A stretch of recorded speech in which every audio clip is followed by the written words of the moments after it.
Crisis at the southern border continues to unravel, with Mexico becoming the dominant source of fentanyl in the U.S. This as the death toll climbs and the Biden administration continues to turn a blind eye to the issue. Let's bring in our border correspondent, Jaeson Jones, with a live update from Dilley, Texas. Jaeson.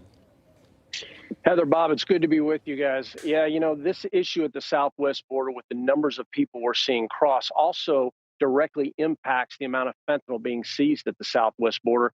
But most importantly, the implications on Americans across this country. CDC now reporting that over 101,000 people from June of 2020 to June of 21 have overdosed and died really due to a poisoning. Over 60,000 of those directly linked to fentanyl. Now, where is fentanyl coming from? Two major cartels in Mexico, Cartel Jalisco New Generation and Sinaloa Cartel. Yet you hear nothing about that from the White House and from the executive leadership of law enforcement in the federal system and what they're going to do to target these cartels. It's just stunning.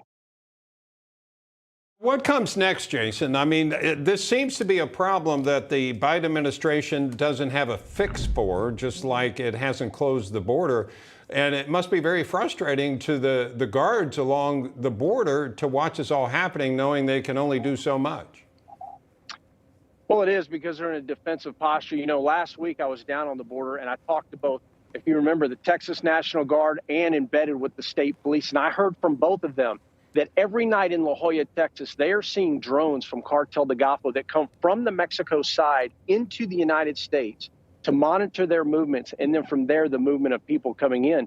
But the important thing here, when we take this back as to how it's impacting the American people, you know, I think we still are looking at this border issue through the lens only of immigration and not through the lens of national security. The DEA administrator came out this week, and I give her a lot of credit for talking about some initiatives they're going to be trying to undertake domestically in the United States to limit the amount of fentanyl in this country.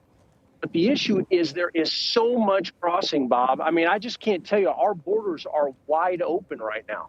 And so fentanyl is crossing that border at unprecedented levels. And as a law enforcement officer from the past, I can tell you, we can't seize our way out of these amounts. I mean, these pill mills are able to produce millions of pills.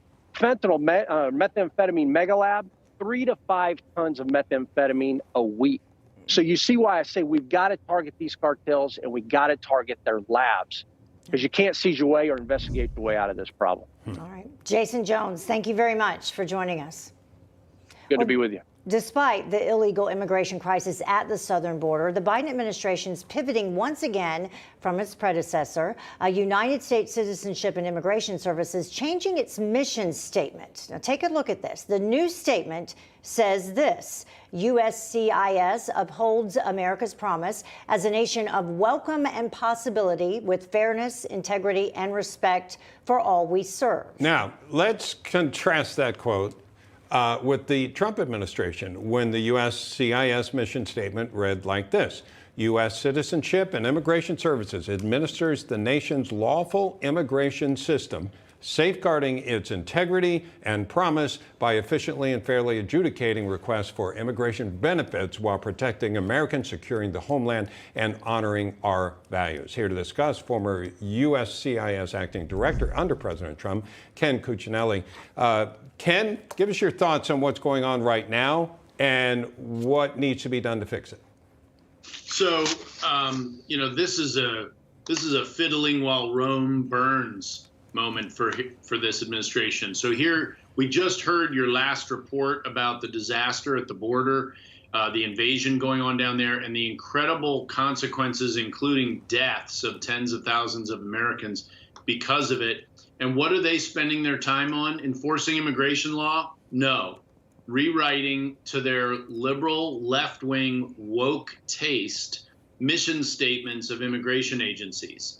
I would note that what they took out and the emphasis they took out from the Trump administration era mission statement was that it was a focus on lawful immigration, that it was protecting America and our security. All of those are out because that is not what this administration is doing. They're at least honest in that respect. And they put in their new sort of left-wing, I mean, I heard you read it. Right, I've read it. I read it yesterday, and it's really just, it looks like another bone to throw to their left-wing base, all while failing to do the job of that agency. Yeah, really interesting. They take out lawful immigration system completely. I wanted to ask you about these new numbers released by Immigration and Customs Enforcement, and perhaps no surprise given what we just read. In fiscal year 2021, we have over 55,000 immigrants deported compared to the 185,000, almost 186,000 in 2020. That's a 70% drop. So that begs the question, what are they focusing on? Well, look, one of the things they have been very focused on is rearranging the agencies, especially ICE and especially CBP, to make it impossible for them to do their job. It would be like a marathon runner who just before the gun goes off to start the race, leans down and ties his own shoelaces together. This is intentional. They don't want these agencies to achieve their missions, but the agencies exist and they can't get rid of them, and so they hamstring them. It's doing terrible things to morale in these agencies, and you look at the numbers of ICE deportations, and frankly, those numbers need to have zeros added to them, including the Trump number years. I mean, but our hands were tied, but not by ourselves. We were litigated to death. These folks are tying themselves up in knots and fighting harder not to deport people than to deport them, including violent criminals. All right, Ken, pardon me. Thank you, Ken Cuccinelli. Don't know where that came from. Trouble with that. Yes, I'm all chucked up over it. Thank you so much, Ken Cuccinelli. Here with more is Texas Republican Congressman Louie Gohmert. Congressman, this is closer to you. Tell me what your frustration is with this and what you think should be done.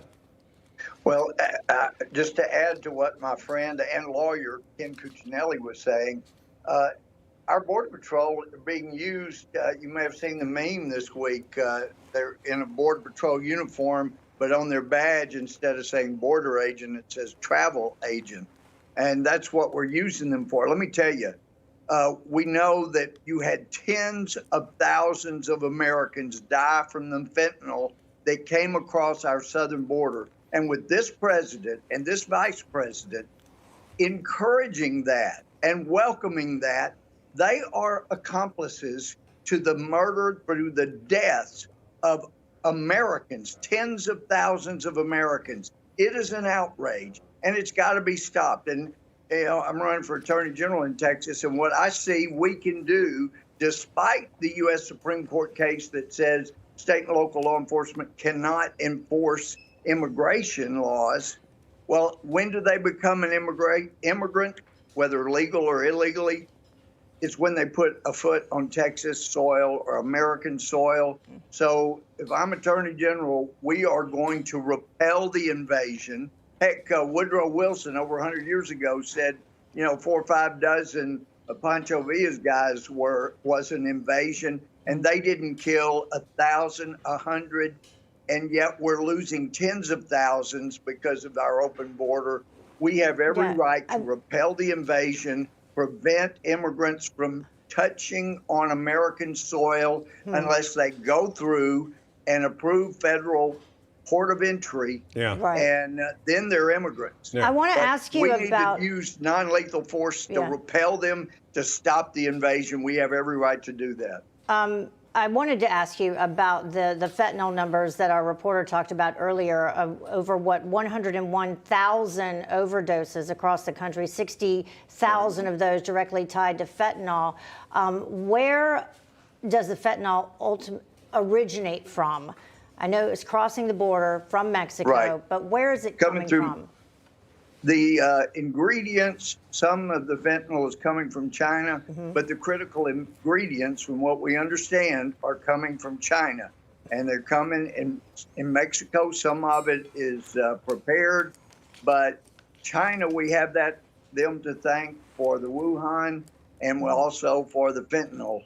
There are a lot of Americans being killed by what's coming out of China. And what's what Mexico is allowing through the drug cartels, since they control the border. Biden doesn't, the drug cartels do. And we got drug cartels that are set up here in Texas. All right. And now they're threatening law enforcement officers. It is outrageous. The fourth article of our Constitution requires, it's part of the oath when Biden says they're going to support and defend the Constitution.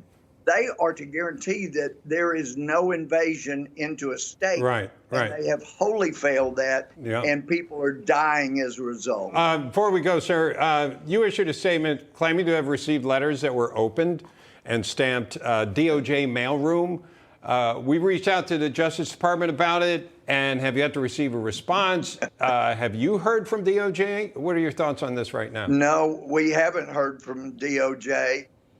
We want to know, but if it was just one, that's really strange.